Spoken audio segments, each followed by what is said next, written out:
नरेंद्र मोदी असम के दौरे पर रहे, जहां पीएम मोदी ने सुबह सुबह काजीरंगा नेशनल पार्क का दौरा किया और जंगल सफारी का लुत्फ उठाया। विश्व धरोहर स्थल की अपनी पहली यात्रा पर मोदी ने पार्क के सेंट्रल कोहरा रेंज में हाथी और जीप सफारी का भरपूर आनंद लिया। पीएम मोदी ने जंगल सफारी के दौरान हाथी की सवारी कर काजीरंगा नेशनल पार्क की खूबसूरत तस्वीर को अपने कैमरे में भी कैद किया। ये तस्वीरें उन्होंने सोशल मीडिया पर शेयर की और देशवासियों से काजीरंगा की सुंदरता का अनुभव करने की अपील की। देखिए हमारी खास रिपोर्ट। हाथ में कैमरा, सिर पर हैट, हाथी से लेकर जीप पर सैर,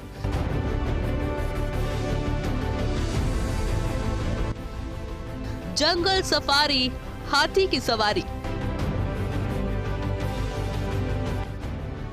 दिन की शुरुआत गजराज के साथ। नॉर्थ ईस्ट को मोदी की मेगा सौगात। मोदी की जंगल सफारी 400 प्लस की तैयारी। प्रधानमंत्री नरेंद्र मोदी 2 दिवसीय नॉर्थ ईस्ट के दौरे पर है, जहां असम के काजीरंगा नेशनल पार्क स्थित गेस्ट हाउस में रात्रि विश्राम के बाद प्रधानमंत्री नरेंद्र मोदी शनिवार सुबह काजीरंगा राष्ट्रीय उद्यान में हाथी की सवारी करते नजर आए। प्रधानमंत्री मोदी ने सुबह 6 बजे हाथी पर बैठकर जंगल सफारी का आनंद लिया। इसके बाद जीप से नेशनल पार्क का भ्रमण किया। जीप से सफर के दौरान प्रधानमंत्री मोदी ने काजीरंगा नेशनल पार्क की खूबसूरती को अपने कैमरे में कैद किया। काजीरंगा नेशनल पार्क को संयुक्त राष्ट्रीय शैक्षिक, वैज्ञानिक और सांस्कृतिक संगठन यूनेस्को ने विश्व धरोहर स्थल घोषित किया है। अपनी यात्रा के दौरान प्रधानमंत्री मोदी ने सबसे पहले उद्यान के सेंट्रल कोहरा रेंज की मीहमुख क्षेत्र में हाथी की सवारी का आनंद लिया और फिर उसी रेंज में जीप सफारी कर वन्य जीवों को नजदीक से निहारा। प्रधानमंत्री मोदी ने काजीरंगा नेशनल पार्क में लखीमाई, प्रद्युमन और फूलमाई गजराज को गन्ना खिलाया और हाथियों को संभालने वाले महावतों से भी मुलाकात की। इस मौके पर पीएम के साथ वन की उद्यान निदेशक यानी कि सोनाली घोष और अन्य वरिष्ठ वन अधिकारी भी मौजूद रहे। प्रधानमंत्री मोदी ने जंगल सफारी के दौरान काजीरंगा नेशनल पार्क में जानवरों की तस्वीरें खींची और इन तस्वीरों को सोशल मीडिया प्लेटफॉर्म यानी कि एक्स पर शेयर किया। उन्होंने देशवासियों से असम और काजीरंगा की सुंदरता का अनुभव करने की अपील की। पीएम ने लिखा, आज सुबह मैं असम के काजीरंगा नेशनल पार्क में था। हरी भरी हरियाली के बीच बसा ये यूनेस्को विश्व धरोहर स्थल विभिन्न तरह की वनस्पतियों और जीवों से समृद्ध है, जिसमें एक सींग वाले गैंडे भी शामिल है। उन्होंने कहा कि मैं आप सभी से काजीरंगा नेशनल पार्क का दौरा करने और इसके प्राकृतिक दृश्यों की अद्वितीय सुंदरता और असम के लोगों की गर्मजोशी का अनुभव करने का आग्रह करूंगा। ये एक ऐसा स्थान है जहां हर यात्री आत्मा को समृद्ध करता है और आपको असम के हृदय से गहराई से जोड़ता हुआ भी नजर आएगा। इस नेशनल पार्क में सबको आना चाहिए। काजीरंगा नेशनल पार्क यूनेस्को के लिए वैश्विक धरोहर की लिस्ट में शामिल है। काजीरंगा राष्ट्रीय उद्यान को साल 1974 में नेशनल पार्क का दर्जा मिला था। साथ ही 1985 में वर्ल्ड हेरिटेज साइट घोषित किया गया था। ये नेशनल पार्क 430 स्क्वायर किलोमीटर में फैला हुआ है। यहाँ 1000 से ज्यादा गेंडे और हाथी रहते हैं। इसके अलावा कई बंगाल टाइगर्स भी यहाँ रहते हैं। साल 2006 में काजीरंगा को टाइगर रिजर्व घोषित किया गया। ये पार्क केवल नवंबर से अप्रैल तक ही टूरिस्ट के लिए खुलता है। मई से अक्टूबर तक बंद कर दिया जाता है। असम का काजीरंगा राष्ट्रीय उद्यान गेंडों के सबसे बड़े निवास स्थान, पक्षियों की 600 से अधिक प्रजातियां, डॉल्फिन की बढ़ती आबादी और बाघों के सबसे ज्यादा घनत्व वाले स्थानों में से एक है। यहाँ पार्क पूर्वी हिमालय जैव विविधता वाले हॉटस्पॉट गोलाघाट और नागांव जिलों के किनारे पर स्थित है। काजीरंगा एक पॉपुलर हॉलिडे डेस्टिनेशन है, जो देश और दुनिया भर से पर्यटकों को आकर्षित करता है। Bureau report, first India news. Rajasthan की कांग्रेस में तूफान थमने का नाम नहीं ले रहा। कल कांग्रेस के दिग्गज नेता बीजेपी ज्वाइन कर रहे हैं और इनमें प्रमुख नाम है पूर्व केंद्रीय मंत्री लालचंद कटारिया, पूर्व मंत्री राजेंद्र यादव, पूर्व सांसद एससी आयोग के अध्यक्ष खिलाड़ी लाल बैरवा, रिचपाल मिर्धा, आलोक बेनीवाल, सुरेश चौधरी, विजयपाल मिर्धा, रामपाल शर्मा और इसी के अलावा देखिए प्रमुख नाम शामिल है, लेकिन इतिहास गवाह है कि पहले भी जाट नेता का कांग्रेस छोड़कर बीजेपी में जाने का इतिहास रहा है। देखिए हमारी इस खास रिपोर्ट में। महेंद्रजीत सिंह मालवीय के बाद कांग्रेस छोड़कर बीजेपी में जाने वाले जिन नेताओं की सूची सामने आ रही, वो वाकई में किसी सुनामी से कम नहीं है। राजस्थान के राजनीतिक इतिहास पर अगर हम गौर फरमाएं, तो राजस्थान के कांग्रेस, लोकदल और जनता दल के कद्दावर नेताओं का अपनी सियासी पार्टी छोड़कर मलाने की धरती पर जन्मे गंगाराम चौधरी को भैरव सिंह शेखावत बीजेपी में लेकर गए थे। गंगाराम चौधरी प्रदेश की सरकारों में विभिन्न महकमों के कैबिनेट मंत्री रहे। ठीक ऐसे ही वसुंधरा राजे ले गई थी कर्नल सोनाराम को बीजेपी में। हालांकि कर्नल सोनाराम वापस कांग्रेस में लौट आए। शेखावाटी की दिग्गज नेता सुमित्रा सिंह ने भी बीजेपी की ओर रुख किया था। बीजेपी में रहते हुए राजस्थान विधानसभा के अध्यक्ष बनी। बाद में कांग्रेस में लौट भी आई थी सुमित्रा सिंह। शेखावाटी के प्रखर लीडर डॉक्टर हरि सिंह ने भी बीजेपी का रुख किया था। जाट समाज को आरक्षण दिलाने में अहम भूमिका निभाई थी। वे सीकर के सांसद रहे।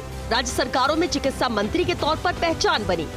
नारायण राम बेड़ा ने भी बीजेपी का रुख किया। परसराम मदेरणा को हराकर सियासी सनसनी फैलाई थी। कांग्रेस में भी गए और फिर बीजेपी में लौट आए। अजमेर के जाट नेता सावरलाल जाट ने भी बीजेपी का रुख किया था। भैरव सिंह शेखावत और राज्य सरकार में मंत्री रहे। आज सावरलाल जाट के बेटे रामस्वरूप लांबा नसीराबाद से बीजेपी के विधायक हैं। किसान नेता नाथुराम मिर्धा के बेटे भानुप्रकाश मिर्धा ने भी बीजेपी ज्वाइन की। सांसद बने थे, उन्हें भैरव सिंह शेखावत लाए थे। नाथुराम मिर्धा का मिर्धा परिवार से ताल्लुक है। राहुल कस्वा के पिता राम सिंह कस्वा भी लोक दल जनता दल के रास्ते बीजेपी में आए। 1991 में भैरव सिंह शेखावत ने टिकट दिलवाया था। नंदलाल पुनिया परिवार ने भी कांग्रेस को अलविदा कहकर बीजेपी का रुख किया। पूर्व मंत्री जीतराम चौधरी ने भी जनता दल से कांग्रेस का रुख किया था। इन्हें भी भैरव सिंह शेखावत बीजेपी में लेकर गए। राजस्थान में जाट समाज को आरक्षण मिला था। उस समय देश में अटल बिहारी वाजपेयी की सरकार थी। अटल जी की पहल पर राजस्थान जाट आंदोलन समाप्त हुआ और मांग पूरी हुई। इसके बाद जाट समाज ने चुनाव में बीजेपी का साथ दिया और बीजेपी के अंदर किसान पॉलिटिक्स को मजबूती दी। कद्दावर जाट नेता विजय पुनिया का अतीत। विजय पुनिया की मां गौरी पुनिया कांग्रेस से विधायक रही। फिर वसुंधरा राजे विजय पुनिया और उनकी पत्नी उषा पुनिया को बीजेपी में लाई। उषा पुनिया आगे चलकर राज्य सरकार में मंत्री बनी। कद्दावर रामदेव सिंह महरिया के भतीजे बीजेपी में आकर सीकर से सांसद का टिकट मिला। बलराम जाखड़ को हराया, केंद्र में मंत्री बने। हाल ही में कांग्रेस के गोविंद सिंह डोटासरा से हार गए थे। भरतपुर के पूर्व महाराज विश्वेंद्र सिंह जनता दल से बीजेपी में आए। इनकी पत्नी दिव्या सिंह भी बीजेपी सांसद रही।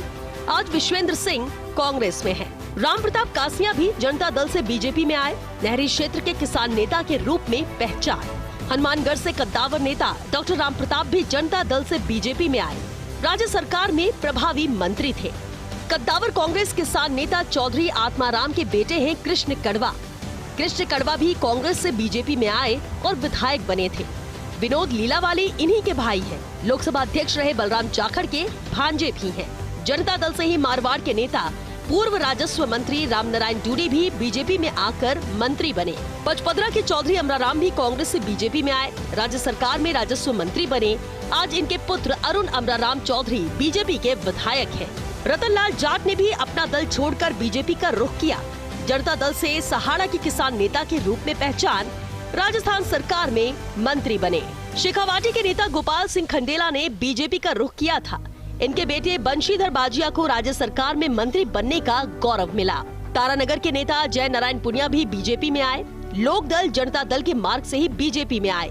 शेखावत सरकार में मंत्री भी रहे थे। कुंवर नटवर सिंह के बेटे हैं जगत सिंह। पूर्व केंद्रीय मंत्री और गांधी परिवार के विश्वस्त रहे कुंवर नटवर सिंह। जगत सिंह आज बीजेपी के विधायक हैं। नदबई से बीजेपी के विधायक हैं जगत सिंह। भरतपुर राजघराने से ताल्लुक रखने वाली पूर्व मंत्री कृष्णेंद्र कौर दीपा का अतीत भी गैर बीजेपी रहा। वे राज्य सरकार में पर्यटन मंत्री थी। जब से भजनलाल सरकार ने मुख्यमंत्री पद की कमान संभाली है, तब से कांग्रेस कैंप के बड़े नेताओं का अपने घर से मोहभंग होना शुरू हो गया है। कूटनीतिक मोर्चे पर भजनलाल शर्मा खुद को सूबे के सियासी छत्र के तौर पर प्रस्तुत करते दिखाई दे रहे हैं। लोगों को विश्वास है आदरणीय मोदी जी के नेतृत्व पर। बाकी पॉलिटिकल पार्टियां एक परिवार की पार्टियां बनकर रही हैं। न नीति है, न नेता है, न नियत है, न कार्यकर्ता है, न कार्यक्रम है। भारतीय जनता पार्टी में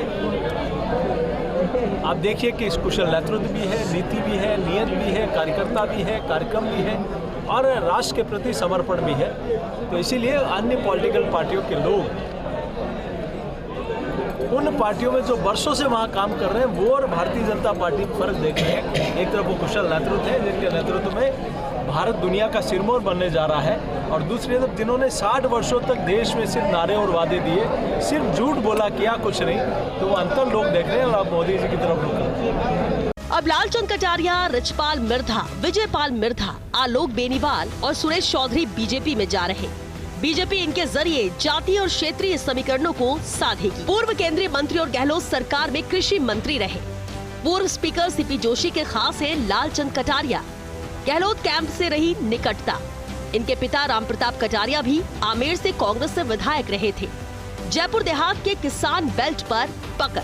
किसान नेता नाथूराम मिर्धा के सियासी वारिस के तौर पर इन्हें देखा जाता रहा है।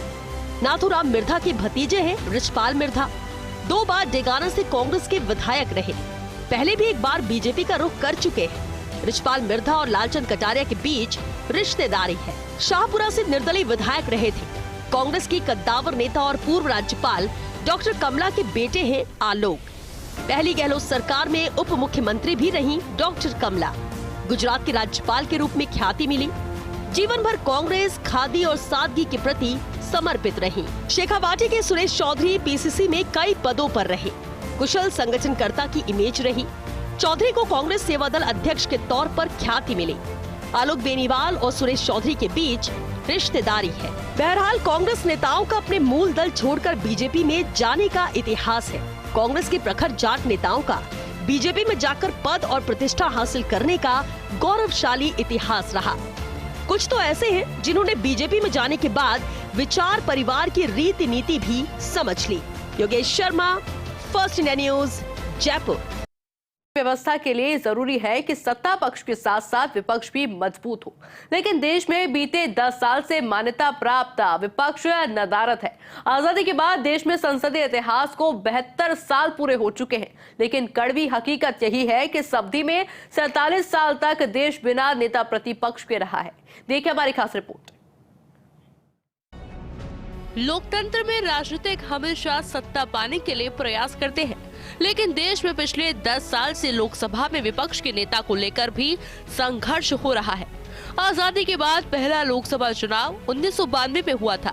बीच की अवधि में संविधान सभा का कार्य पूर्ण हो जाने के बाद उसे अस्थायी संसद के तौर पर बदल दिया गया। आजादी के संघर्ष की अगुवाई कांग्रेस ने की थी। स्वाभाविक रूप से संविधान सभा के बहुसंख्यक सदस्य भी उसी से जुड़े हुए थे। 313 सदस्यीय अस्थायी सदन में औपचारिक तौर पर कोई विपक्ष नहीं था। जो कांग्रेस में नहीं थे उन्हें असंबद्ध सदस्य माना जाता था। शुरुआत में उनकी संख्या 22 थी। देश में अब तक 11 लोग नेता प्रतिपक्ष रहे हैं। इनमें कांग्रेस के सर्वाधिक 6, भाजपा के 3 और संगठन कांग्रेस और जनता पार्टी के एक नेता को इस पद पर आसीन रहने का अवसर मिला। सबसे ज्यादा 4 बार लाल कृष्ण आडवाणी विपक्ष के नेता रहे। वहीं सबसे कम समय के लिए गंगा देवी 16 दिन के लिए विपक्षी नेता रही, जबकि 26 जनवरी 1992 से 12 दिसंबर 1969 तक नेता प्रतिपक्ष का पद खाली रहा है। 27 दिसंबर 1970 से 30 जून 1977 तक नेता प्रतिपक्ष का पद खाली रहा। 22 अगस्त 1979 से 18 दिसंबर 1989 तक नेता प्रतिपक्ष का पद खाली रहा और 20 मई 2014 से अब तक भी नेता प्रतिपक्ष का पद खाली है। नियमों के अनुसार लोकसभा में विपक्ष का नेता लोकसभा का ही निर्वाचित सदस्य होता है, जो भारत की संसद के निचले सदन में आधिकारिक विपक्ष का नेतृत्व करता है। विपक्ष का नेता लोकसभा में सबसे बड़े राजनीतिक दल का संसदीय अध्यक्ष होता है, बशर्ते कि उक्त राजनीतिक दल के पास लोकसभा में कम से कम 10% सीटें हों। लेकिन पिछले 10 सालों में लोकसभा में नेता प्रतिपक्ष का पद खाली चल रहा है, क्योंकि किसी भी दल को 10% सीटें मिली ही नहीं है। आजाद भारत में सबसे लंबे समय तक शासन करने वाली कांग्रेस पिछले 2 बार से 10% सीटें तक हासिल नहीं कर सकी। 2014 में कांग्रेस को 44 और 2019 में 52 सीटें हासिल हुई थी, जबकि जरूरत कम से कम 55 सीटों की थी। संगठन कांग्रेस के राम सुभाग सिंह 17 दिसंबर 1969 को नेता प्रतिपक्ष बने। कांग्रेस के वाई.पी. चौहान 23 मार्च 1977 और 10 जुलाई 1979 को नेता प्रतिपक्ष बने। कांग्रेस C.F. स्टीफन 12 अप्रैल 1978 को नेता प्रतिपक्ष बने। जनता पार्टी के जगजीवन राम 28 जुलाई 1979 को नेता प्रतिपक्ष बने। कांग्रेस के राजीव गांधी 18 दिसंबर 1989 को नेता प्रतिपक्ष बने। भाजपा के लाल कृष्ण आडवाणी 24 दिसंबर 1990, 21 जून 1991, 22 मई 2004 और 22 मई 2009 को नेता प्रतिपक्ष बने। भाजपा के अटल बिहारी वाजपेयी 26 जुलाई 1993 और 1 जून 1997 को नेता प्रतिपक्ष बने। कांग्रेस के शरद पवार 19 मार्च 1998 को नेता प्रतिपक्ष बने। कांग्रेस की सोनिया गांधी 13 अक्टूबर 1999 को नेता प्रतिपक्ष बनी। भाजपा की सुषमा स्वराज 21 दिसंबर 2009 को नेता प्रतिपक्ष बने। देश की लोकसभा में कई विपक्ष के नेताओं ने दिग्गज के तौर पर अपनी पहचान बनाई। इनमें सबसे पहला नाम आता है अटल बिहारी वाजपेयी का। जब वे लोकसभा में बोलने खड़े होते हैं तो सत्ता पक्ष के पसीने छूट जाते थे। पूरी लोकसभा उनके भाषण को गौर से सुनती थी। बात कहने और दूसरों की बात सुनने की क्षमता ने उन्हें विरोधी दलों में स्वीकार्य बनाया। उनकी योग्यता के सम्मान में प्रधानमंत्री पी.वी. नरसिम्हा राव ने संयुक्त राष्ट्र में भारत का पक्ष रखने के लिए वाजपेयी को चुना था। लाल कृष्ण आडवाणी वाजपेयी जैसे ही ओजस्वी वक्ता नहीं थे, लेकिन विषय पर पकड़ और संसदीय परंपराओं के निर्वहन में उनका योगदान भुलाया नहीं जा सकता। नेता प्रतिपक्ष के रूप में आडवाणी ने सत्ता पक्ष के साथ समन्वय भी बना रखा और टकराहट का रास्ता भी नहीं खुलने दिया। मनमोहन सिंह सरकार के दूसरे कार्यकाल में सुषमा स्वराज नेता प्रतिपक्ष बनी। उन्होंने खुद को अच्छे वक्ता के रूप में भी साबित किया। समूचे विपक्ष को एकजुट रखने में भी निर्णायक भूमिका का निर्वहन किया। नेता प्रतिपक्ष के रूप में सोनिया गांधी नई राजनेता होने के कारण संसदीय बहस में सक्रिय भागीदारी नहीं निभा सकी, लेकिन विपक्ष को एकजुट रखने में उनका योगदान बेहद सराहनीय रहा। सोनिया सरकार को घेरने में विपक्षी दलों को एक साथ लेकर चलती थी। आज़ादी के बाद देश में चले लोकतंत्र के इतिहास में 37 साल तक विरोधी दल के नेता की मान्यता लोकसभा में किसी भी दल को नहीं मिल पाई थी। इसका कारण कांग्रेस की भारी लोकप्रियता थी। अब पिछले 10 सालों से हिंदुस्तान की राजनीति में फिर ऐसा ही दौर है जब विरोधी दल के नेता को मान्यता संवैधानिक रूप से लोकसभा में नहीं मिल पा रही है। ऐसे में आवश्यकता है कि संविधान में 10% सांसदों की जो अनिवार्यता विरोधी दल के नेता के लिए तय की गई है उसमें कुछ संशोधन किया जाए, जिससे स्वस्थ रूप से लोकतंत्र के दोनों पहिए सत्ता और विपक्ष ठीक तरीके से चल सके। Pankaj Soni, first India news के लिए। कोटा के सकतपुरा में हाई टेंशन लाइन से झुलसे 5 बच्चों को गंभीर हालत में एसएमएस अस्पताल में शिफ्ट किया गया। इनमें 90% तक झुलसे बच्चों का सर्जिकल आईसीयू में इलाज चल रहा है, जबकि 4 बच्चे बर्न वार्ड में भर्ती है। चिकित्सा मंत्री गजेंद्र सिंह खिवसर और एसीएस चिकित्सा शुभ्रा सिंह ने बच्चों की स्थिति को जाना। उन्होंने बच्चों और उनके परिजनों से बातचीत भी की। क्या है मामला और बच्चों की स्थिति कैसी है, जानने के लिए देखिए खास रिपोर्ट। चिकित्सा मंत्री गजेंद्र सिंह खीवसर ने एसएमएस अस्पताल पहुंचकर हाई टेंशन लाइन से झुलसे बच्चों की स्थिति देखी और बच्चों के परिजनों को आश्वासन दिया कि पूरा अस्पताल बच्चों की देखरेख में लगा है। सबसे पहले तो बच्चों की जान बचानी है, उसके बाद आगे के काम देखे जाएंगे। हम भोलेनाथ से प्रार्थना करते हैं कि हर बच्चा सकुशल अपने घर पहुंचे। चिकित्सा मंत्री ने कहा कि सभी मिलकर प्रार्थना करें कि बच्चों की जान बनी रहे। वहीं उन्होंने कहा कि जहां से शोभा यात्रा निकली वहां बिजली की लाइन नीचे थी, ऐसा नहीं होना चाहिए। यह जांच का विषय है कि आखिर वहां हाई टेंशन लाइन किसके कहने पर बिछाई गई। कार्रवाई तो उस पर होनी चाहिए जिसने बिजली लाइन बिछाने का काम किया था। हमारे जो सीनियर से सीनियर डॉक्टर हैं, हमारा पूरा हॉस्पिटल जो बर्न्स का जो पूरा डिपार्टमेंट है वो 100% काम कर रहा है और वो हमने निर्देश उनको दिए कि इन सबसे पहले जो है बच्चों की जान बचानी है। उसके बाद जो है बर्न्स का जो प्लास्टिक सर्जरी है वो एक सेकेंडरी स्टेप है। पर कैसे न कैसे इसकी जान बचानी है। और पूरा प्रशासन है यहाँ का, जितने हमने यहाँ पर जो डेप्यूट किए तो सीनियर मोस्ट डॉक्टर्स को डेप्यूट किया है, और हम भोलेनाथ से यही सब प्रार्थना करते हैं कि ये बच्चे जल्दी ठीक हो और इनके माँ बाप जो है, जो यहाँ इतनी दुखद घटना में उनका जितना भारी मन है, हमने जितना हौसला बढ़ा सके हमने उनको कोशिश की, और बाकी सब देखो डॉक्टर अपना बेस्ट कर रहे हैं। चिकित्सा मंत्री गजेंद्र सिंह खीवसर ने मीडिया से बातचीत में कहा कि भगवान डॉक्टरों का भी डॉक्टर है जो सभी बच्चों की जान बचाएगा। उन्होंने बताया कि 90% तक झुलसे बच्चे की स्थिति काफी नाजुक है, जबकि 4 बच्चे बर्न वार्ड में हैं, 2 बच्चे बॉर्डर लाइन पर हैं, यानी 50% तक झुलस चुके हैं, जबकि 2 बच्चों की स्थिति में सुधार है। ACS medical and health Shubhra Singh हमारे साथ हैं। मैडम, कितने बच्चे एडमिट हैं और किस तरीके से इलाज चल रहा है? ये 5 बच्चे हैं जो कि बर्न इंजरीज़ की वजह से कोटा से यहाँ SMS में रेफ़र किए गए हैं, और एक जो है वो ICU में है, उनके 90% से अधिक बर्न्स हैं, और जो 4 बच्चे हैं वो अपना बर्न वार्ड में हैं। मैंने सभी को देखा है और उनके परिजनों से बात की है। जो बेस्ट इलाज हो सकता है वो उनको दिया जा रहा है। कुछ बच्चे तो बात भी कर रहे हैं, खाना खाया है, चल फिर रहे हैं, तो हमें पूरी उम्मीद है कि हम उनको बेस्ट इलाज देके जो भी हो पाएगा उनको जल्दी रिलीज़ कर पाएंगे। और बर्न्स 90% तक हैं तो समझ सकते हैं कि एक विषम स्थिति तो है, पर इलाज से सब संतुष्ट हैं। अभिभावकों से भी बात हुई है। आपने बताया एक तो 90% बर्न है, बाकी के जो बच्चे यहाँ हैं बर्न यूनिट में उनकी कितना परसेंट है? 35 to 55% तक बर्न है उनका, लेकिन बच्चे कॉन्शियस हैं, खाना भी खा रहे हैं, बात भी कर रहे हैं, और पेन रिलीव करने के लिए उनको क्योंकि दवा दे रखी है, इंजेक्शंस दे रखे हैं, तो they are not in pain. तो जो भी बेस्ट हो सकता है उसका सरकार पूरा प्रबंध करे। मैं वैसे ही पूछना चाहूँगा कि कितना समय लग सकता है जो 30 to 40% जले हुए हैं बच्चे? सबसे अच्छा इलाज जो संभव पूरी दुनिया में वो यहाँ किया जा रहा है।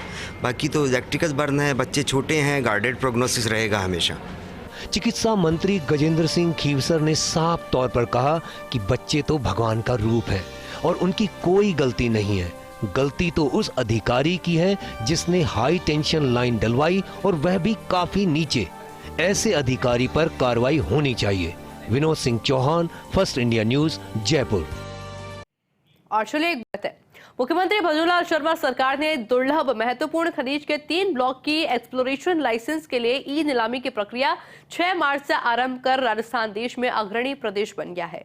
रेयर अर्थ के उत्पादन में दुनिया में चीन अग्रणी है और हम 4थे स्थान पर है, लेकिन राजस्थान में उत्पादन शुरू होने के बाद भारत दूसरे स्थान पर पहुंच जाएगा और देश में इलेक्ट्रॉनिक आइटम बनाने के लिए रेयर अर्थ के आयात के लिए चीन पर हमारी निर्भरता लगभग समाप्त हो जाएगी। फर्स्ट इंडिया न्यूज की एक्सक्लूसिव रिपोर्ट देखिए। राज्य के खान विभाग ने मुख्यमंत्री भजनलाल शर्मा के नेतृत्व में महज 5 दिन में इन 3 ब्लॉक की नीलामी की तमाम औपचारिकताएं पूरी कर ली।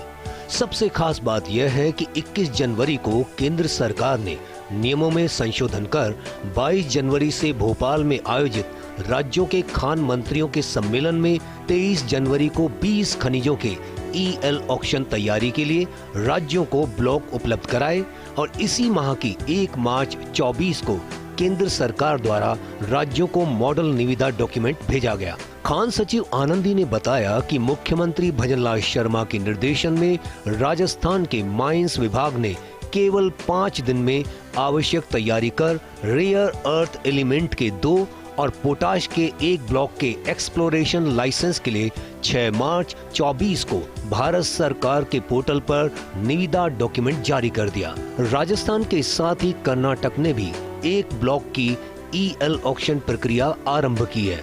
इससे पहले राजस्थान ने सोने की खान के ML और CL के लिए नीलामी आरंभ की है। गौरतलब है कि केंद्र सरकार ने MMDR एक्ट में 17 अगस्त 23 को संशोधन कर महत्वपूर्ण और अधिक गहराई वाले 29 खनिजों के लिए नई EL नीति बनाई। रेयर अर्थ, रेयर मेटल और पोटाश एक्सप्लोरेशन लाइसेंस जारी करने वाला पहला प्रदेश। रेयर अर्थ, रेयर मेटल और पोटाश मिनरलाइजेशन के 3 ब्लॉक की NIT जारी की। बाड़मेर और जोधपुर जिले के REE ब्लॉक छाबा, नावाताला, पटौदी, जयपुर, सीकर और नागौर जिले का रेनवाल, रैथल, कालाडेरा ब्लॉक, हनुमानगढ़, गंगानगर, चूरू और बीकानेर जिले का सारासर, पल्लू, धांधुसर, हरदास वाली ब्लॉक 21 मार्च तक खरीदे जा सकेंगे तीनों ब्लॉक के टेंडर डॉक्यूमेंट और 12 अप्रैल तक जमा कराई जा सकेगी बिड। एक्सप्लोरेशन के बाद तीनों ब्लॉक में खनिज भंडार का हो सकेगा सही आकलन। Computer memory, DVD, rechargeable battery, mobile phone, catalytic converters, magnet, fluorescent light में रेयर अर्थ का उपयोग। अभी रेयर अर्थ और रेयर मेटल का सबसे बड़ा उत्पादक है चीन, भारत का चौथा स्थान। राजस्थान में उत्पादन हुआ तो पहुंचेंगे दूसरे स्थान पर। खान सचिव आनंदी ने बताया कि खनिज रेयर अर्थ एलिमेंट के बाड़मेर व जोधपुर जिले के चाबा, नवातल्ला, पटौदी में 574 वर्ग किलोमीटर क्षेत्र में संकेत है। वहीं जयपुर, नागौर व सीकर के रेनवाल, रायथल, कालाडेरा के 789.40 वर्ग किलोमीटर क्षेत्र में संकेत उपलब्ध है। हनुमानगढ़, श्री गंगानगर, चूरू और बीकानेर में सरासर, पल्लू, धांधुसर, हरदासवाली में पोटाश के संकेत हैं। उन्होंने बताया कि राज्य सरकार द्वारा तीनों ब्लॉकों के एक्सप्लोरेशन लाइसेंस के लिए 6 मार्च को भारत सरकार के पोर्टल पर निविदा डॉक्यूमेंट अपलोड कर दिया है। इच्छुक व्यक्ति भारत सरकार के MSTC पोर्टल पर रजिस्ट्रेशन कराकर 21 मार्च तक टेंडर डॉक्यूमेंट खरीद सकते हैं। बिड प्रस्तुत करने की अंतिम तिथि 12 अप्रैल है और चाबार, नवातल्ला, पटौदी ब्लॉक के EL के लिए 29 अप्रैल, रेनवाल, रायथल, कालाडेरा ब्लॉक के लिए EL के लिए 30 अप्रैल और पोटाश के सरासर, पल्लू, धांधुसर, हरदास वाली ब्लॉक के लिए 1 मई को बोली लगाई जा सकेगी। पोटाश प्रमुख रूप से उर्वरक के काम आता है जो कि फसल की वृद्धि, रोग प्रतिरोधक क्षमता एवं जल संरक्षण में सहायक होता है। पोटाश के मामले में हम पूरी तरह विदेशों से आयात पर निर्भर हैं। Rare earth element REE strategic और क्रिटिकल खनिज की श्रेणी में आता है।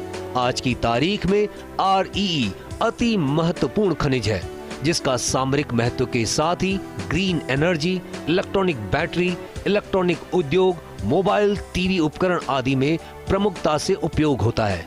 वर्तमान में हमारे उद्योग इन खनिजों की आयात पर निर्भर हैं। इन खनिजों के डिपॉजिट्स के वास्तविक आकलन के लिए EL ऑक्शन किए जा रहे हैं ताकि आकलन के आधार पर खनन पट्टों की नीलामी की जा सके और अनावश्यक समय व श्रम की बचत हो सके। इसके साथ ही इससे जहां एक और देश में औद्योगिक निवेश बढ़ेगा, रोजगार और आय के नए क्षेत्र विकसित होंगे, वहीं हमारे देश की विदेशों पर निर्भरता कम होगी। निदेशक खान और भूविज्ञान भगवती प्रसाद कलाल ने बताया कि विभाग द्वारा तीनों ब्लॉकों की विस्तृत जानकारियां और EL डॉक्यूमेंट विभागीय वेबसाइट और भारत सरकार के पोर्टल पर उपलब्ध करा दिया गया है।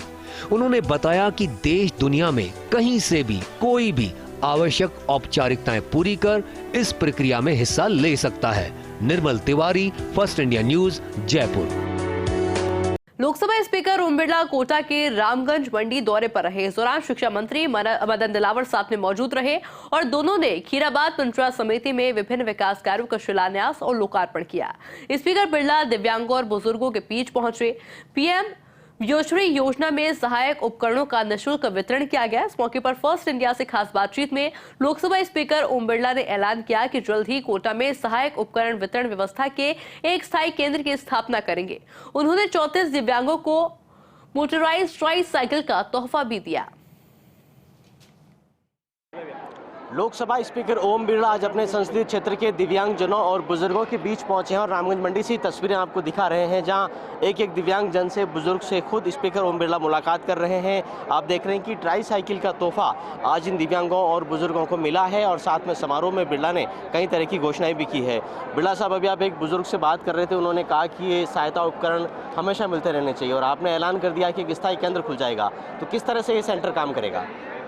दिव्यांगजनों और वयश्री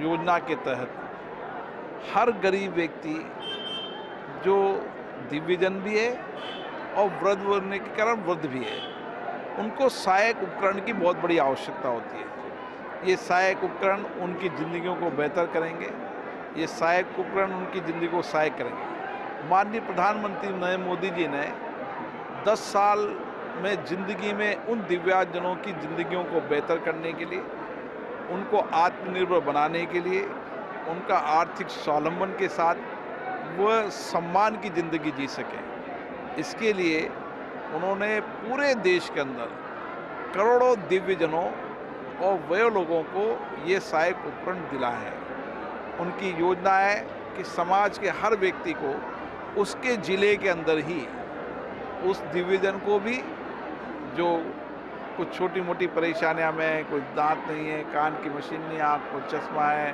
कमर दर्द है, और ऐसे कई लोग जिनके हाथ नहीं तो हाथ लगना, पैर नहीं तो पैर लगना, मोटराइज साइकिल चलाना, ऐसे सभी लोगों को हर ज़िले के अंदर, देश भर में 300 ज़िले के अंदर ये केंद्र खुलेंगे।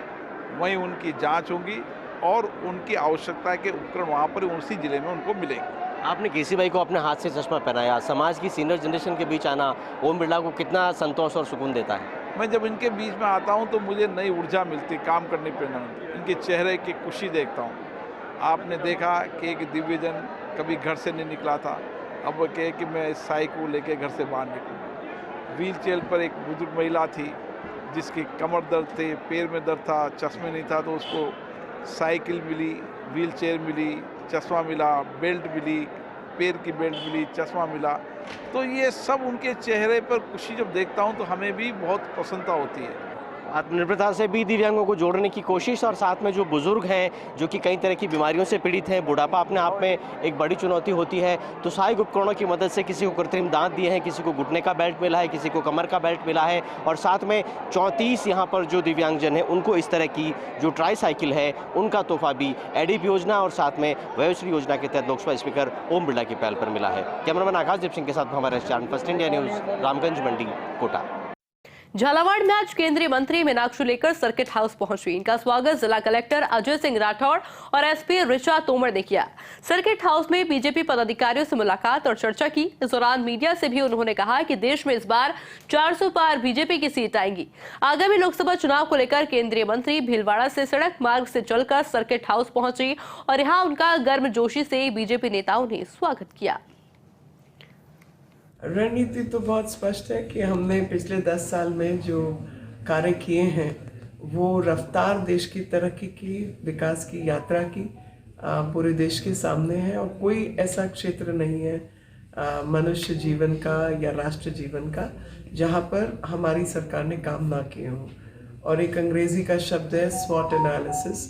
तो जब हम 2014 में आए तो आकर हमने देखा कि हमारे पूर्वजों ने जिस आज़ादी की लड़ाई को लड़ा था और देश की तरक्की की, देश की बेहतरी की जो वो कामना करते थे, क्या वो देश को 75 साल आज़ादी के बाद मिला या नहीं मिला। तो 70 साल की आज़ादी, उसके बाद उसको एनालाइज किया गया, जो जो उसमें गैप्स हैं, जहाँ जहाँ पर ज़रूरतें पूरी नहीं हुई, उस गड्ढे को भरने का काम हमने पहले 5 सालों में किया, और उसके अगले 5 साल जो रहे उसमें हमने थोड़ी रफ्तार पकड़ी। और आपको सुनकर हर्ष होगा कि ये वो देश था जो कि लगातार 2014 से पहले फ्रेजाइल 5 यानी छीण भिन्न होने वाली अर्थव्यवस्थाओं में से जो नीचे के 5 देश थे उनमें से एक था। नंबर में हम 11वीं अर्थव्यवस्था ज़रूर थे, लेकिन छीण भिन्न हालत में थे, और इसलिए उससे निकलकर मजबूत अर्थव्यवस्थाओं में से दुनिया की 5 बेहतरीन अर्थव्यवस्था बनना कोई आसान काम नहीं था। तो बीकानेर में सीजीआई डॉक्टर डीवाई चंद्रचूड़ की ई कोड की सौगात के बाद अधिवक्ताओं में खुशी की लहर दौड़ गई।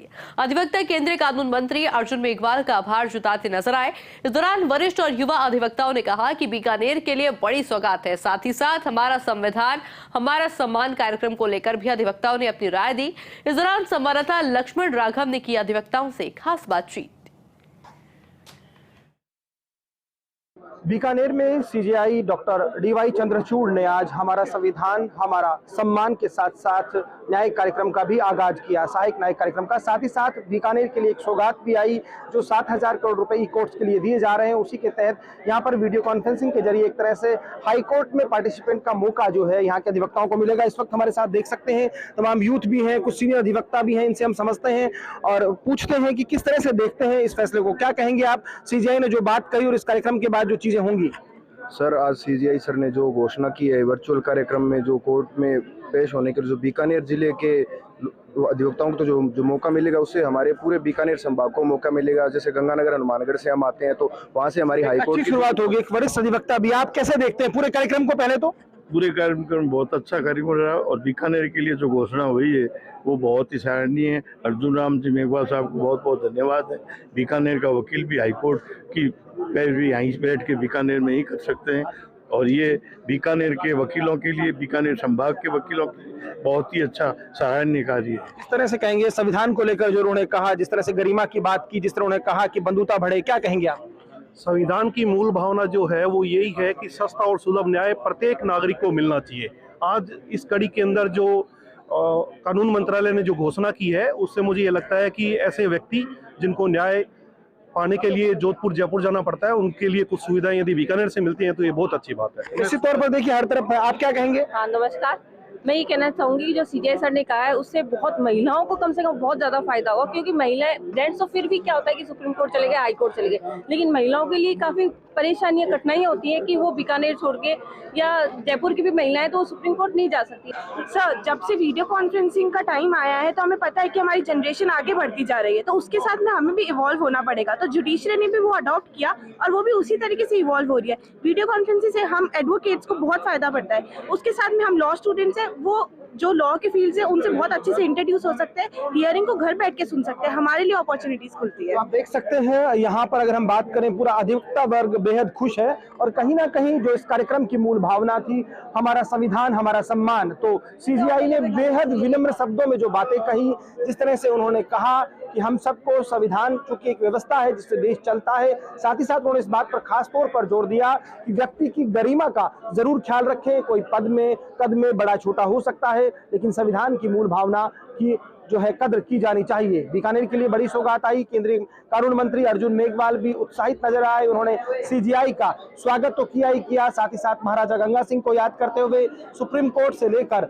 संविधान में जो भूमिका रही उसकी बात की। तो कुल मिलाकर कहा जा सकता है कि बेहद महत्वपूर्ण कार्यक्रम सीजीआई की मुख्य अतिथि में आज संपन्न हुआ। कैमरा पर्सन अजीम भुट्टा के साथ Laxman Raghav, first India news, Bikaner.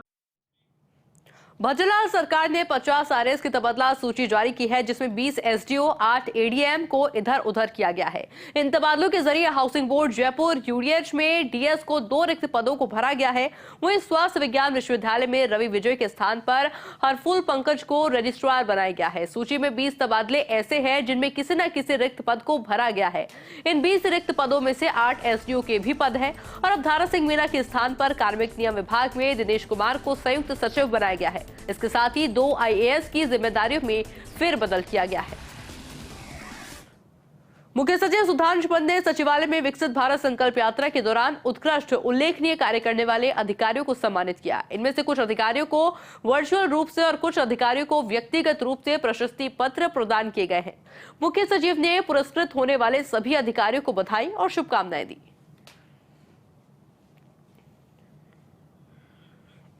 Rajasthan राज्य विधिक सेवा प्राधिकरण की ओर से 2024 की पहली राष्ट्रीय लोक अदालत का हाईकोर्ट एवं प्रदेश की अधीनस्थ अदालतों में आयोजित किया गया।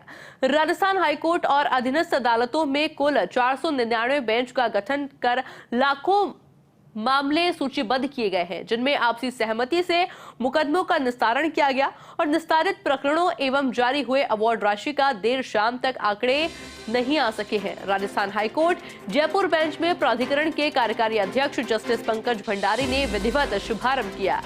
जस्टिस भंडारी ने कहा कि लोक अदालत के माध्यम से मुकदमा का अंतिम निस्तारण हो जाता है।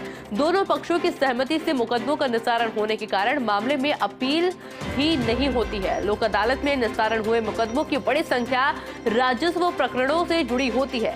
प्राधिकरण की ओर से 2023 में 4 बार आयोजित हुई राष्ट्रीय लोक अदालत में 1 करोड़ 65 लाख से अधिक मुकदमों का निस्तारण हुआ था। फिर भी अदालतों में 30 लाख अधिक मुकदमे लंबित चल रहे हैं।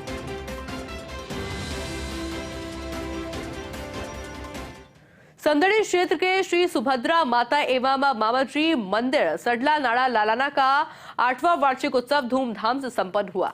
महंत भुवनेश्वर पुरी महाराज ने बताया है कि मंदिर में वार्षिक उत्सव के अवसर पर सुबह मंदिर पर ध्वजारोहण किया गया और उसके बाद यज्ञ, आरती और महाप्रसादी का आयोजन हुआ।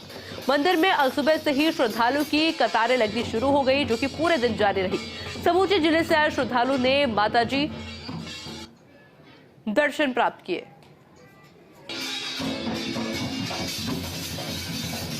मथुरा में लोकसभा चुनाव से पहले जिले में भाजपा अपना कुनबा बढ़ाती नजर आ रही है। वहीं कांग्रेस का घाटोल विधानसभा में बड़ा झटका मिला है। पूर्व मंत्री महेंद्रजीत सिंह मालवीय और जिला प्रमुख ऋषभ मालवीय के भाजपा में शामिल होने के बाद लगातार कांग्रेस पदाधिकारी का कांग्रेस छोड़ने का सिलसिला जारी है। एक के बाद एक बड़े चेहरे भाजपा में शामिल हो रहे हैं। कांग्रेस पार्टी के पूर्व जिला प्रवक्ता संजय बसेर, पूर्व जिला महासचिव विशाल कराड़िया, ब्लॉक कांग्रेस कमेटी महामंत्री अमरजीत पाटीदार, ओबीसी ब्लॉक अध्यक्ष एडवोकेट बुगलाल गायरी, खमीरा के पूर्व सरपंच प्रभुलाल निनामा, कांग्रेस के सक्रिय सदस्य हरितेश कारड़िया ने कांग्रेस जिलाध्यक्ष रमेश पांड्या को त्यागपत्र भेजकर अपना इस्तीफा दिया। जयपुर में अंतर्राष्ट्रीय महिला दिवस के अवसर पर एबीवीपी की ओर से खेलो भारत गतिविधि को लेकर साप्ताहिक कार्यक्रम का आयोजन किया गया, जिसके अंतर्गत अग्रवाल पीजी कॉलेज और राजस्थान यूनिवर्सिटी में अनेक खेल प्रतियोगिताओं का आयोजन हुआ, जिसमें कबड्डी, रस्सा खींच एवं दौड़ प्रतियोगिता आयोजित हुई। वहीं विश्वविद्यालय में प्रतियोगिता में विजेता छात्राओं को मेडल और सर्टिफिकेट से सम्मानित किया गया। राजस्थान राज्य प्रदूषण नियंत्रण मंडल के सदस्य सचिव विजय एन ने बताया है कि मंडल द्वारा विगत 5 अक्टूबर को विधि अधिकारी ग्रेड 2 के 2 पद, कनिष्ठ वैज्ञानिक अधिकारी के 59 पद और कनिष्ठ पर्यावरण अभियंता के 53 पदों के लिए भर्ती सहित कुल 114 पदों का विज्ञापन जारी किया गया है, जिसका ऑनलाइन माध्यम से 9 जनवरी को परीक्षा का आयोजन किया गया था। वहीं विधि अधिकारी ग्रेड 2 और कनिष्ठ वैज्ञानिक अधिकारी का भर्ती परीक्षा का परिणाम जारी किया जा चुका है और शीघ्र ही कनिष्ठ पर्यावरण अभियंता के 53 पदों के लिए आयोजित हुई भर्ती परीक्षा का परिणाम भी जारी किया जाएगा। उन्होंने बताया है कि संपूर्ण भर्ती प्रक्रिया पूर्णतया पारदर्शी तरीके से पूर्ण हो गई है और जारी परिणाम वाली भर्ती परीक्षाओं के सफल अभ्यर्थियों के अंक और मेरिट मंडल की वेबसाइट पर जारी कर दिए गए हैं। उल्लेखनीय है कि हाल ही में अंतर्राष्ट्रीय महिला दिवस के अवसर पर ग्रामीण विकास विभाग और राजस्थान ग्रामीण आजीविका विकास परिषद की ओर से झालाना स्थित राजस्थान इंटरनेशनल सेंटर में कार्यक्रम का आयोजन किया गया था। कार्यक्रम के तहत चयनित 5 महिला कनिष्ठ वैज्ञानिक अधिकारी और 1 महिला विधि अधिकारी को मुख्यमंत्री भजनलाल शर्मा की वर्चुअल उपस्थिति में नियुक्ति पत्र वितरित किए गए हैं। उप मुख्यमंत्री डॉक्टर प्रेमचंद बैरवा और अन्य उपस्थित गणमान्य अतिथियों ने नियुक्ति पत्र वितरित किए। खैरतल जिले के किशनगढ़ बास के ब्रसंगपुर रुंद गिदावड़ा में बीफ मंडी के मामले को लेकर जहां मेवात की छवि देश भर में धूमिल हुई है, इसको लेकर शनिवार को पंचायत मेव समाज अलवर के आह्वान पर बागुड़ा ईदगाह पर मेव समाज की महापंचायत का आयोजन किया गया, जिसमें अनेक निर्णय लेकर मेव समाज के जिम्मेदारों को शपथ दिलाई गई। इस निर्णय और फसलों पर वे सख्ती से पालना करेंगे और पाबंद रखेंगे। कोटा में शोरूम पर जूते खरीदने गए व्यक्ति की कार से चोर ने दिन दहाड़े चोरी की वारदात को अंजाम दिया। चोर कार से लैपटॉप, 5,000 रुपए नकदी सहित कीमती सामान लेकर फरार हो गए हैं, जबकि चोरी की वारदात सीसीटीवी कैमरे में कैद हो गई है। शातिर चोर ने गाड़ी के नीचे ऑयल गिरा दिया और उसके बाद गाड़ी से ऑयल टपकने का बोलकर ड्राइवर को उलझा दिया। ड्राइवर गाड़ी का बोनट खोलकर चेक करने लग गया, तभी चोर ने कार में रखे बैग को लेकर फरार हो गया। पीड़ित संदीप नंदा ने थाने में मामला दर्ज करवाया है। फिलहाल सीसीटीवी फुटेज के आधार पर पुलिस जांच पड़ताल में जुटी हुई है। जयपुर के चोमू थाना पुलिस ने एक युवक के अपहरण मामले में कार्रवाई की और 3 आरोपियों को गिरफ्तार किया। चोमू थाना एसएचओ प्रदीप शर्मा ने बताया है कि देर रात को जेतपुरा इलाके से 3 लोग मिलकर जबरन एक युवक को गाड़ी में डालकर फरार हो गए। युवक के पिता की शिकायत के बाद इलाके में नाकाबंदी कराई गई, आरोपियों को पकड़ लिया गया। प्रथम दृष्टया जांच में आरोपी और युवक के बीच में आपसी लेनदेन की बात सामने आई है। हालांकि जांच के बाद पूरे मामले का खुलासा होगा।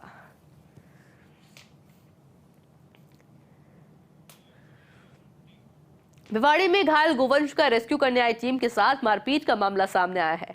घटना को लेकर फूलबाग थाने में मामला दर्ज करवाया गया। वहीं इस दौरान तूतू मैमे और गाली गलौज का वीडियो भी वायरल हो रहा है। वीडियो में एक युवक एमएलए तक को भी मारने की धमकी दे रहा है। हरियाणा के तारूहेड़ा से आई टीम ने इस संबंध में नामजद मुकदमा दर्ज करवाया। वहीं इस प्रकरण के बाद गोसेवा संगठनों में आक्रोश छाया हुआ है। जयपुर के खोद नागौरियन थाना पुलिस ने बड़ी कार्रवाई करते हुए वाहन चोर गिरोह के सरगना को गिरफ्तार कर लिया है। पुलिस ने बदमाश जितेंद्र को गिरफ्तार कर उसके कब्जे से चोरी की 8 बाइक बरामद की है। बदमाश से पूछताछ के बाद चोरी के वाहन खरीदने वाले प्रेमचंद को भी धर दबोचा। इस कार्यवाही के साथ ही पुलिस ने एक मोबाइल स्नैचर को भी गिरफ्तार किया है। बदमाश से लूट के 9 मोबाइल भी बरामद किए गए। डीसीपी पूर्व कावेंद्र सागर ने बताया है कि पुलिस टीम ने वाहन चोरी और मोबाइल चोर के स्पॉट को चिन्हित किया। घटनास्थल के आसपास लगे कैमरों को चेक किया। टीम ने मुखबिर की सूचना पर पूर्व के चालानशुदा वाहन चोर और मोबाइल स्नैचर्स की सूची तैयार की है और उसके बाद वाहन चोर, खरीदार और मोबाइल स्नैचर को गिरफ्तार कर लिया। भरतपुर के नगर के सेमला कला गांव में उबलता पानी गिरने से 3 साल के बालक की मौत हो गई है। झुलसने के बाद बच्चे को हॉस्पिटल ले जाया गया, जहां इलाज के दौरान दम तोड़ दिया। मृतक अपने माता पिता का इकलौता बेटा था। वहीं मृतक के चाचा जाहुल खान ने बताया है कि 3 साल का बेटा आर्यज अपने घर के आंगन में खेल रहा था। खेलते खेलते चूल्हे के ऊपर बर्तन में गर्म पानी तक पहुंचा और उबलता पानी उसके ऊपर आ गिरा, जिससे वह काफी झुलस गया। बाद में बच्चे को अलवर जिला अस्पताल ले जाया गया, जहां बच्चे ने दम तोड़ दिया। झुंझुनू में पुलिस मुख्यालय के निर्देश पर बेहतर कानून व्यवस्था स्थापित करने के लिए एसपी राष्ट्रीय राज वर्मा के नेतृत्व में जिले भर में अपराधियों के खिलाफ पुलिस का बड़ा एक्शन हुआ। पुलिस टीमों ने सक्रिय और चालानशुदा अपराधियों की धरपकड़ के लिए जिले भर में थानों से 71 पुलिस टीमों का गठन किया। पुलिस की टीमों ने 439 जगह दबिश देकर 323 लोगों को डिटेन किया और 180 आरोपियों के खिलाफ निरोधात्मक कार्रवाई की। वहीं 6 मुकदमे भी पुलिस ने दर्ज किए हैं। फिलहाल सभी से पूछताछ जारी है। पेट्रोल और डीजल पर वैट कम करने और कमीशन बढ़ाने को लेकर पेट्रोल पंप संचालकों की हड़ताल की खबर फैलने के बाद सभी पेट्रोल पंप पर वाहन चालकों की लंबी कतारें लग गई है। हालांकि पेट्रोल पंप डीलर एसोसिएशन के संभागीय अध्यक्ष ने स्पष्ट किया है कि अभी तक हड़ताल को लेकर कोई निर्णय नहीं किया गया। सोशल मीडिया पर 10 मार्च को सुबह 6 बजे से 12 मार्च की सुबह 6 बजे तक पेट्रोल पंप संचालकों की हड़ताल का एक मैसेज वायरल हो रहा है। पेट्रोल पंप संचालकों की हड़ताल की सूचना मिलने पर वाहन चालकों में हड़कंप मच गया। कई पेट्रोल पंप संचालकों का स्टॉक खत्म हो गया। पेट्रोल पंप डीलर एसोसिएशन के संभागीय अध्यक्ष गोपाल रुंडिया ने बताया है कि वे लंबे समय से डीजल और पेट्रोल के वैट कम करने और डीलर कमीशन बढ़ाने की मांग कर रहे हैं। पूर्ववर्ती सरकार को भी हमने इस संबंध में अपना ज्ञापन सौंपा था और वर्तमान सरकार को भी ज्ञापन के माध्यम से इस संबंध में अवगत करवाया था। फिलहाल हड़ताल पर अंतिम निर्णय नहीं हुआ है। और चलिए इसी के साथ फिलहाल इस बुलेटिन में इतना ही। आप देखते रहिए फर्स्ट इंडिया न्यूज। नमस्कार।